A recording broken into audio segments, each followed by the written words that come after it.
Hi, I'm Tim, cartoon character and sports arbitrage trader. Want to know the 7 biggest mistakes novice traders make? Stick with me for the next few minutes and I'll show you what they are and how to avoid them. 1. By far the most damaging error you can make as a novice is to start trading with large stakes before you've built up any experience. The temptation is obvious. Larger stakes mean higher profits and, well, what could go wrong? It's only placing a few bets after all. Actually, there are quite a few things that can go wrong when you're nervous, excited and need to navigate to 2 or 3 strange websites simultaneously, looking for bets on players or teams in a sport you're not familiar with, lining them up together and making sure you've got every single detail absolutely right so you can go ahead and bet several £100s at the press of a button. All before the prices change. An error at that stage might cost you 1 or more of your stakes. That'll hurt financially and emotionally. It may end up damaging your confidence so much that your trading career stops before it starts.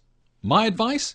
Stake no more than £1 on each of your first 100 trades. You'll gain a tremendous amount of real-time trading experience over the course of 100 trades, and all without risking any serious damage. 2. The next most common newbie error is to bet on a bookie's pricing error without knowing it. All bookmakers have in their terms and conditions a rule which gives them the right to cancel a price if it is an obvious error. You may see it referred to as the palpable error rule. It's in place to protect them from situations where a member of their staff has mistyped a price into their system.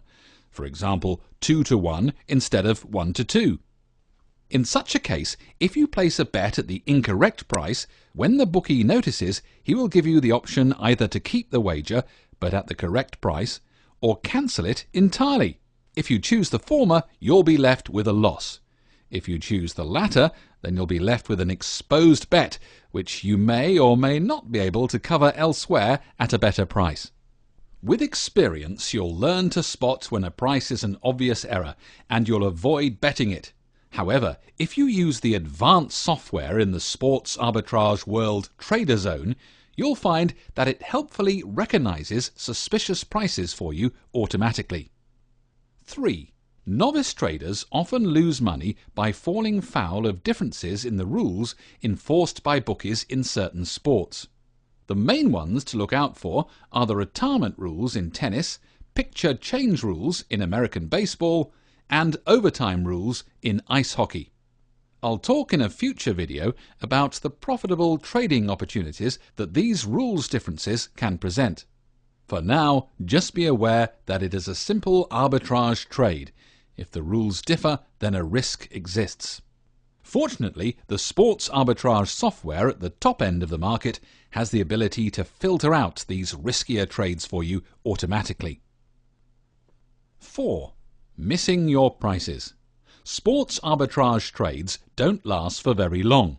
Bookies change their prices in response to the bets they take, and these days most arbs are wiped out within minutes. This means that you need to act quickly and efficiently when placing your bets. If you've taken the time to practice your first 100 bets, as I've previously suggested, then the chances are that along the way your trading processes have been honed to a fine art. If not, then you're likely to find yourself chasing prices to cover your unhedged bets. Once your software has delivered an arb you want to trade, your basic process should be to open both bookmaker sites, locate the bets, and enter the pre-calculated stake amounts simultaneously. Obviously, this assumes that you already have balances in both accounts, and you know how much they hold. So you've got to be on the ball. As a guideline, you should be able to execute a two-way trade within about 45 seconds. 5. Being wrong-footed by stake limits. There are limits to the amount you can bet with bookies on individual events. With experience, you'll soon learn where those limits lie for you. But if you jump in head first, you're bound to end up in a situation where you've already placed a bet with one bookmaker and you're unable to bet enough to cover the other side fully. If you're using decent software, you'll usually be able to get the rest of your bet at a similar or slightly lower price, which means that this type of error won't always cost you money, but it will waste your time and probably stress you out. 6. Currency errors. If you've got accounts denominated in different currencies, you can still trade between them, but you have an extra calculation to keep in mind when doing so. Forgetting this will result in a loss every time. And finally, number 7. An error you can make any time you stop paying attention, no matter how experienced you are. Placing the same bet twice. Yep, after making sure you've done everything else correctly, the final step is to place the bets and commit your funds. If at that stage you don't concentrate on what you're doing, you may find yourself placing exactly the same bet at both bookmakers. This will cost you both time and money as you scramble to hedge both bets.